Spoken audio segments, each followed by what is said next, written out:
श्रीराम शुकासारिखे पूर्ण वैराग्य जाचे, वसिष्ठा परिज्ञान योगेश्वराचे, कवी वाल्मिका सारिखा मान्य ऐसा, नमस्कार माझा सद्गुरु रामदासा. जय जय रघुवीर समर्थ. सार्थ श्री दासबोध दशक 3 समास 2. सत्वगुण परीक्षा. स्वगुण परीक्षा. स्वगुण परीक्षेचे 4 समास आहेत, ज्यामध्ये श्री समर्थांनी त्यांच्या भोवती वावरणाऱ्या समाजातील सामान्य संसारी माणसाच्या जीवनाची रूपरेषा आपल्यासमोर मांडली आहे. श्री समर्थांचा काळ मोठा आणीबाणीचा होता. अनेक राजकीय आणि धार्मिक समस्या आवासून समोर उभ्या होत्या. आर्थिकदृष्ट्या बहुजन समाज बेताच्याच अवस्थेत होता. स्वार्थी माणसे नीतिन्याय बाजूला सारून आपला स्वार्थ साधून घेत होती. सामान्य संसारी माणूस एक प्रकारचे आकुंचित व साचेबंद जीवन जगत होता. प्रत्येकाच्या जीवनात अगदी त्याच घटना घडत होत्या असे नाही, परंतु संसारातून सुख मिळविण्यासाठी प्रापंचिक माणूस जी धडपड करतो तिची दशा सगळीकडे एकच असते. कुटुंब संस्थेचंच पहा. कुटुंबामध्ये नवरा, बायको, मुलगे, मुली, त्यांचे विवाह, पैसा, आजार, लौकिक, रोग, मृत्यू आणि म्हातारपण यांच्यापायी निर्माण होणाऱ्या समस्या श्री समर्थांच्या काळी आणि आजच्या काळी मूलतः सारख्याच आहेत.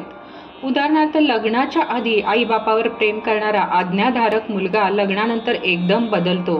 ही गोष्ट जशी त्या काळी तशी आज देखील आपल्याला अनुभवास येते.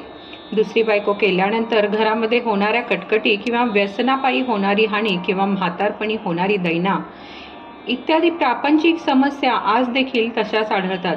श्री समर्थांना मानवी जीवनाचे किती खोल ज्ञान होते हे पुढील 4 समासावरून पाहून घ्यावे.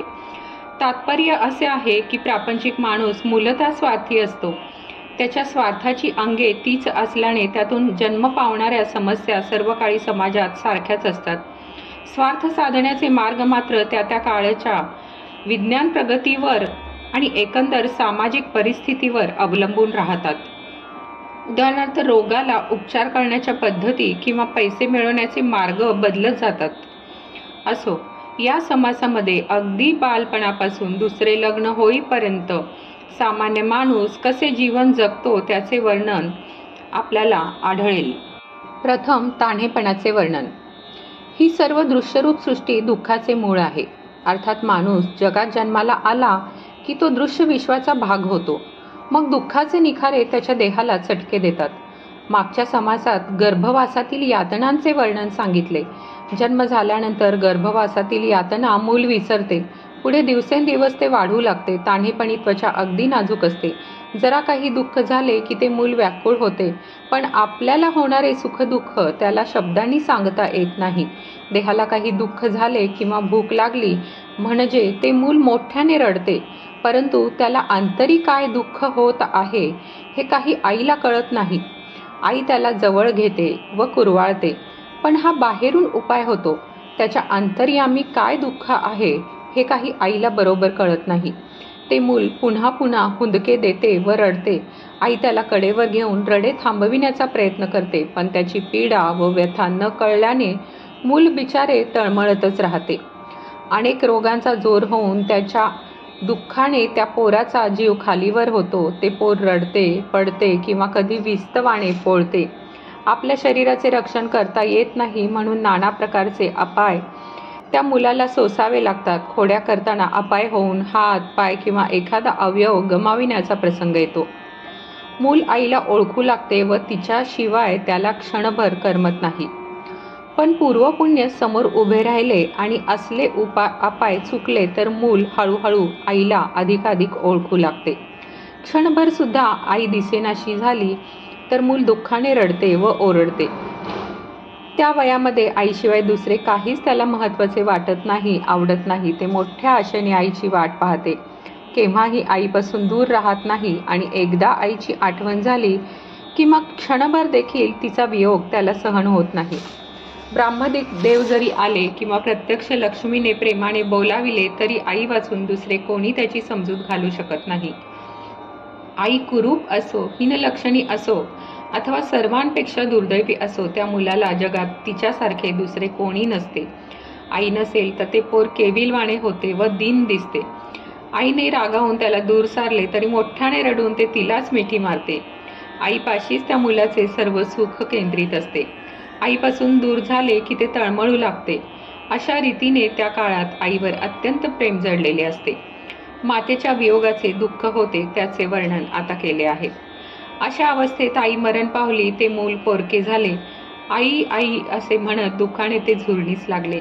ते आईला शोधते, पण ती काही दिसत नाही. दिनवाणे होऊन ते लोकांकडे पाहते. आई येऊन आपल्याला भेटेल अशी आशा त्याच्या मनाला वाटते. आपली आई समजून एखाद्या बाईच्या तोंडाकडे ते पाहते, पण ती आपली आई नाही हे त्याला उमगते. मग ते हिरमुसले होऊन दीन बनते. आईच्या वियोगाने त्याला कष्ट होतात. त्याचे मन दुःखी कष्टी राहते. त्यामुळे त्याचा देह देखील अतिशय रोडावतो. पण सुदैवाने आई जगली. मग ते मूल आणखी वाढले की त्याचे सगळे लक्ष खेळण्याकडे लागते. त्यात अपघात होतात, त्याचे वर्णन. समजा आई जिवंत राहिली आणि दोघांची भेट झाली, मग दिवसेंदिवस त्या पोराचे बालपणही संपत जाते. बालपण मागे पडले की दिवसेंदिवस पोर शहाणे होत जाते. मग आईवर जे अतिशय प्रेम जडलेले असते तितके ते राहत नाही. मग पोराला खेळण्याचा नाद किंवा छंद लागतो. मुलांचा मेळा जमवून खेळ खेळण्यात ते रमते. त्यामध्ये डाव जिंकला तर आनंद व डाव हारला तर दुःख, असे सुख दुःख होऊ लागते. आईबाप मनापासून त्याला शिकवतात, पण त्याला ते आवडत नाही. त्याचे त्याला अतिशय वाईट वाटते. पोरांच्या बरोबर खेळायची लागलेली चटक काही केल्यास सुटत नाही. मुलांच्या मध्ये खेळत असता त्याला आईबापाची मुळीच आठवण होत नाही. परंतु त्या खेळण्यात अचानक दुःख ओढावते. कुठे दातच पडतात, डोळ्याच फुटतो, पायच मोडतो व लंगडा होतो. मग मात्र मस्ती जिरते आणि शरीराला व्यंग झाल्याने कुरूपता येते. ताप, देवी, गोवर असले आजार होतात. त्यातून मोठ्या कष्टाने तो वाचला तर त्याला चोप देऊन आईबाप शहाणा करतात. पुढे त्या पोराला देवी निघतात किंवा गोवर येतो किंवा डोकेदुखी जडते किंवा सारखा ताप येतो किंवा पोटशूळ उठून वायुगळा उठतो. या रोगांचे कारण काय याबद्दल लोक तर्क करू लागतात. कोणी म्हणतो त्याला भूताने झपाटले आहे, कोणी म्हणतो पाण्यातील मेस्कोम मायराणीने धरले आहे, कोणी म्हणतो मुंजा, झोटीन किंवा म्हसोबाची करणी बांधली आहे, कोणी म्हणतो वेताळ खंकाळ लागला, कोणी म्हणतो ब्रह्मसंबंध संचारला, कोणी म्हणतो मंतरलेली वस्तू ओलांडली काय काही कळत नाही, कोणी म्हणतो वीरदेव, कोणी म्हणतो खंडेराव, कोणी म्हणतो हे सगळे खोटे, त्याला ब्रह्मसंबंध लागला आहे, कोणी म्हणतो की मंत्र वापरून त्याच्या अंगात एखादी देवता सोडली आहे, तर कोणी म्हणतो की सटवाईचे काही देणे चुकले असावे, कोणी म्हणतो की पूर्वजन्मीच्या कर्माचे फळ भोगायचे आहे म्हणून त्याच्या देहाला हे नाना प्रकारचे रोग जडले आहेत. त्यासाठी चांगले वैद्य व मांत्रिक बोलावून औषध पाणी चालू होते. कोणी म्हणतो हा काही जगत नाही, कोणी म्हणतो हा काही मरत नाही, कारण पूर्वीचे पाप असल्यामुळे यातनांच्या रूपाने तो भोग भोगीत आहे. माणूस गर्भवासाचे दुःख जरी विसरला तरी जीवनामध्ये त्रिविध तापांनी तो पोळला जातोच. एकंदर या संसाराच्या दुःखांनी माणसाला फार यातना सोसाव्या लागतात. या इतक्या सगळ्या भानगडीतून अडचणीतून माणूस वाचलाच तर विद्या येण्यासाठी त्याचे आईबाप त्याला मारून शहाणा करतात. लोकात आपले नाव राखील असा तो चांगला बनतो. विद्या कमावली, मुलगा वयात आला, चांगला वागू लागला म्हणून आईबापांनी चांगली मुलगी पाहून लग्न केले. लग्न झाल्यावर मुलाची वृत्ती कशी पालटते याचे सुंदर वर्णन समर्थांनी येथे केले आहे. पुढे आईबापांनी संसाराच्या लोभांमध्ये गुंतून मोठ्या उत्सुकतेने व थाटाने त्याचे लग्न उभे केले. आपला सगळा पैसा अडका दाखवून मुलाला मुलगी पसंत केली. आपापले वैभव घेऊन खूप वराडी लग्नासाठी जमले. लग्नाचा थाट पाहून नवरदेवाच्या मनाला अत्यानंद झाला व ते सासूरवाडीकडे रंगून गेले. आईबाप कशाही हीन किंवा दीन परिस्थितीत असेनात का सासूरवाडीला आपण नीटनेटके गेले पाहिजे असा विचार करून जवळ पैसा नसेल तर व्याजाने कर्ज काढून तो सासरी थाटाने जातो. आतून त्याचा सगळा जीव सासूरवाडीकडे गुंतलेला असतो. आईबाप बिचारे दीन असहाय्य होऊन घरात राहतात. ते सर्व बाजूंनी नाडले जातात. जणू काय त्यांच्या जीवनाचे तेवढेच कार्य होते आणि ते संपले. आता कामवासनेच्या अधीन गेलेल्या तरुण विवाहित माणसाचे श्री समर्थ वर्णन करतात. त्यात अतिशयोक्ती आहे असे वाटण्याचे मुळीच कारण नाही. आज देखील तशी माणसे आपल्याला आढळतात. बायको घरी आली की त्या तरुण मुलाला ती सारखी हवीशी वाटते. आपल्यासारखा दुसरा कोणी सुखी नाही असे तो समजतो. एक बायको घरात नसली तर आई बाप भाऊ बहिणी असून देखील तो खिन्न होतो. आपल्या बायकोमध्ये तो इतका गुंतून जातो. पापी अविद्या त्यास अगदी संपूर्णपणे भुलवून टाकते. स्त्री वयात आली नसता तो इतके प्रेम करतो, तर मग ती वयात येऊन स्त्री सुख मिळू लागल्यावर त्याच्या वागण्यास मर्यादा राहत नाही. हे स्वाभाविकच आहे. तिच्या प्रीतीने त्याची कामवासना वाढत जाते. अशा रीतीने मनुष्य त्यात गुरफटतो. बायको क्षणभर नजरेआड झाली तर तिला पाहावयास तो उतावीळ होतो. प्रेमाच्या बायकोने त्याचा विवेक हिरावून नेल्यासारखी अवस्था होते. तिचे ते गोड मंजूळ शब्द, ती मर्यादा, तो लाजरेपणा, तो कमळासारखा सुरेख चेहरा यांनी तो तरुण भुलतो. नुसते तिचे तोंड पाहिले तरी संभोगाच्या विचारांनी मन भरून जाते. तिच्याबद्दल प्रेमाची लहर आली की मन ताब्यात राहत नाही. विषय सेवनाने आलेला शरीराचा शिथिलपणा आवरत नाही. इतर काही व्यवसाय करावा म्हटले तर त्यात मन रमत नाही. सारखी तिची हुरहुर लागते. बाहेर उद्योगधंदा करीत असता त्याचे मन घरी असलेल्या स्त्रीपाशी गुंतलेले असते. क्षणोक्षणी मनामध्ये आपल्या स्त्रीचे स्मरण त्याला होत राहते. तुम्ही मला माझ्या जीवापेक्षाही अधिक आवडता असे म्हणत स्त्री अत्यंत लढीवाळपणा दाखविते आणि अशा गोड वागण्याने त्याचे सगळे मन आपल्याकडे ओढून घेते. लबाड ठग लोक प्रथम एखादे नाते जोडून माणसाला वश करून घेतात, मग गळ्याला फास लावून त्याचा प्राण घेतात. त्याप्रमाणे मरण जवळ आले की आयुष्य संपले की माणसाची अशी अवस्था होते. बायकोवर त्याचे फार प्रेम जडते. तिला जर कोणी रागावले तर त्याला मनातून फार वाईट वाटते. तो ते बाहेर दाखवित नाही इतकेच. बायकोची बाजू घेऊन तो आईबापांना शिवीगाळ करतो, वाटेल तसे बोलतो. शेवटी तिरस्काराने तो वेगळा निघतो. एका कामवासनेच्या पायी माणसाचा कसा अधःपात होतो याचे वर्णन श्री समर्थ करतात. स्त्रीकरिता त्याने लाज सोडली, मित्र दूर केले, तिच्या बाई जवळचे नातेवाईकांशी संबंध बिघडविले. स्त्रीकरिता त्याने आपला देह जणू काय विकला, तिच्यासाठी नोकर बनला, तिच्या अधीन होऊन आपला विवेक गमावला. विवेक भ्रष्ट झाला. स्त्रीसाठी तो लंपट होतो, अतिशय नम्रता धारण करतो, तिच्यासाठी दुसऱ्यांचा ताबेदार बनतो. स्त्रीसाठी तो लोभी बनतो, धर्म सोडतो, तीर्थयात्रा, नित्यकर्म या गोष्टी करू शकत नाही. स्त्रीसाठी कधीही चांगल्या वाईटाचा विचार केला नाही. तन मन धन हे सगळे त्याने अगदी मनापासून तिच्यासाठी वाहून टाकले. स्त्रीसाठी त्याने परमार्थ बुडवला, तो स्वतःच्या कल्याणाला मुकला. स्त्रीच्यामुळे विषय वासना वाढली आणि अखेर ईश्वराकडे जाण्याची लाज वाटू लागली.